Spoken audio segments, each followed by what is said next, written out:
Oke, kita mulai aja teman-teman. Sambil nunggu yang lain. Selamat pagi teman-teman semua.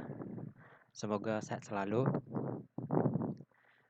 Jadi di pertemuan ke-11 ini kita akan membahas mengenai siklus aktiva tetap.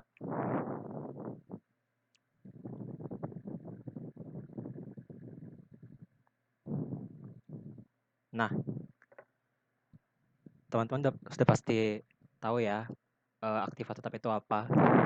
Jadi itu aktiva tetap itu yang pertama itu memiliki wujud, kemudian manfaatnya itu bisa lebih dari setahun, dan aktiva tetap itu dipakai untuk melaksanakan kegiatan perusahaan. Jadi kalau misalnya aktiva tetap itu dibeli hanya untuk dijual, itu bukan aktiva tetap, melainkan persediaan.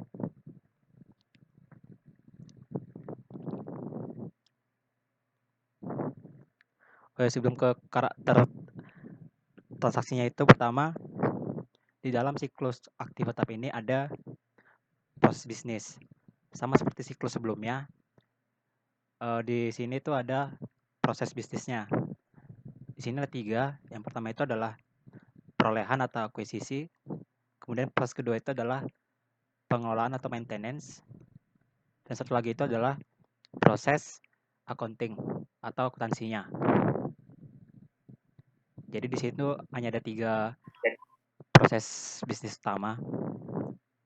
Oke, kita lanjut ke karakter transaksinya. Yang pertama itu transaksi aktiva tetap itu jarang terjadi.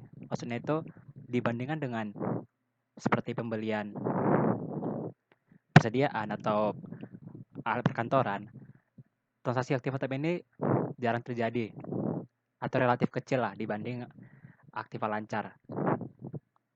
Kemudian pengendalian aktiva tetap itu dimulai dari perusahaan memperoleh aset tersebut.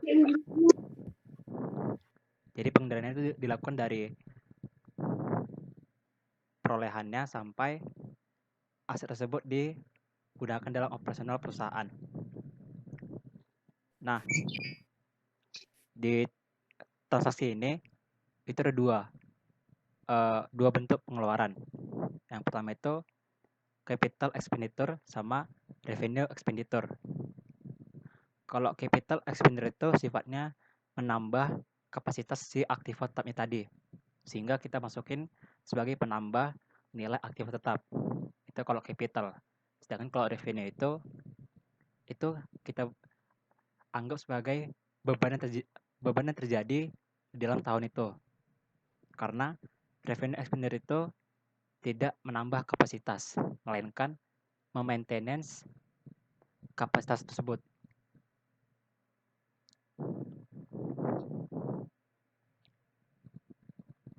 Nah, ini ada tabel perbedaan.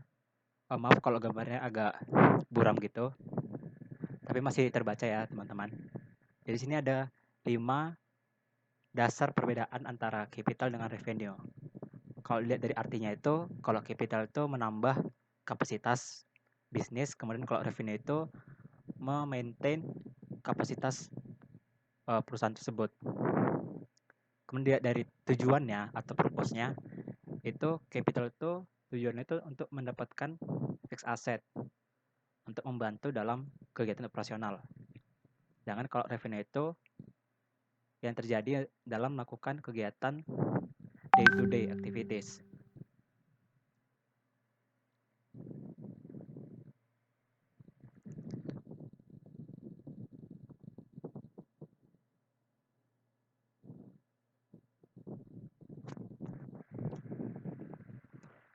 Maaf, saya lanjutkan.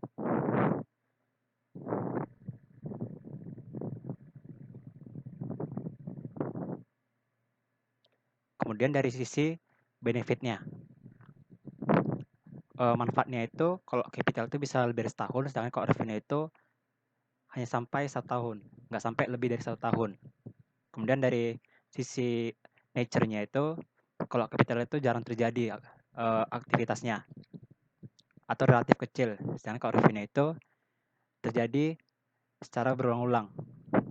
Baik seperti pembelian alat perkantoran atau maintenance itu terjadi terus-menerus dalam 1 tahun itu. Kemudian kalau zone itu capital itu ditunjukkan di dalam sisi aset. Sedangkan kalau revenue expenditure itu ditunjukkan dalam profit and loss account atau sebagai beban. Nah, kemudian untuk penggolongannya itu ada beberapa. Di sini ada tanah dan perbaikan tanah, kemudian gedung dan perbaikan gedung, lalu ada mesin dan peralatan, mebel dan kendaraan.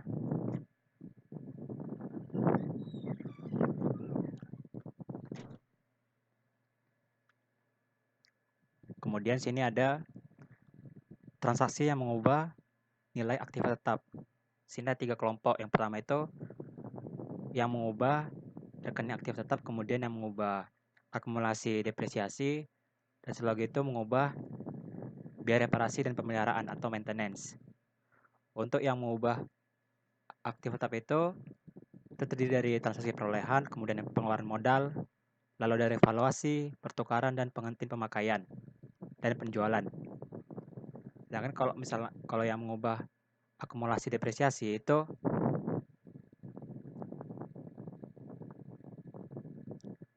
transaksinya itu ada depresiasi, lalu ada pertukaran, lalu ada penghentian pemakaian dan penjualan.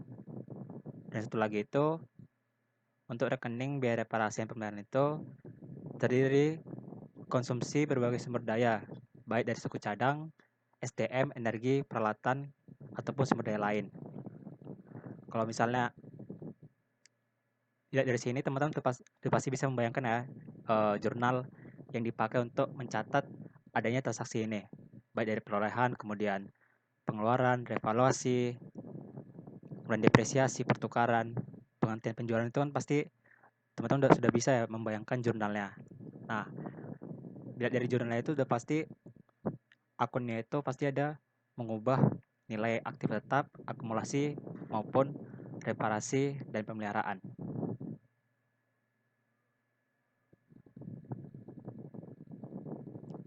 Nah, ini ada di account. Jadi untuk menambah nilai aktif tetap itu ada dari pembelian, lalu pembangunan sendiri, kemudian ada sumbangan, pengeluaran modal, revaluasi, dan pertukaran. Dan kalau di sisi kreditnya itu ada penghentian pemakaian, penjualan, dan pertukaran.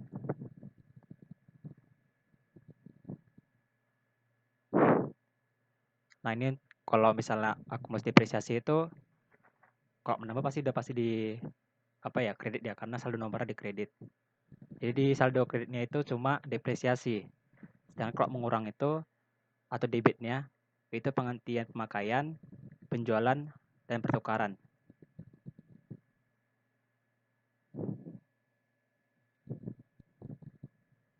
Kemudian untuk biaya reparasinya itu ada konsumsi bahan baku, kemudian SDM, energi, peralatan, dan sumber daya lain itu semuanya ada di debit.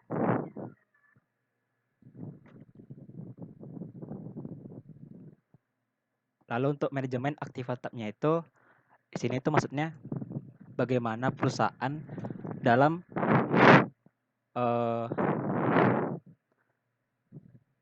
dapat menggunakan aktif tetap itu secara optimal.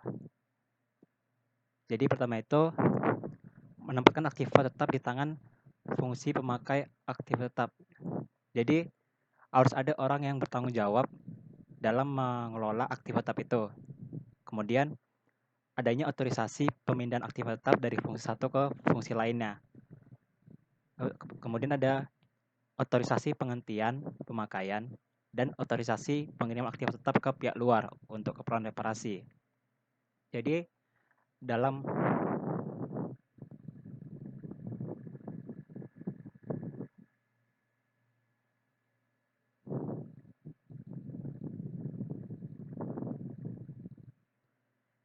dalam yang 3 terakhir itu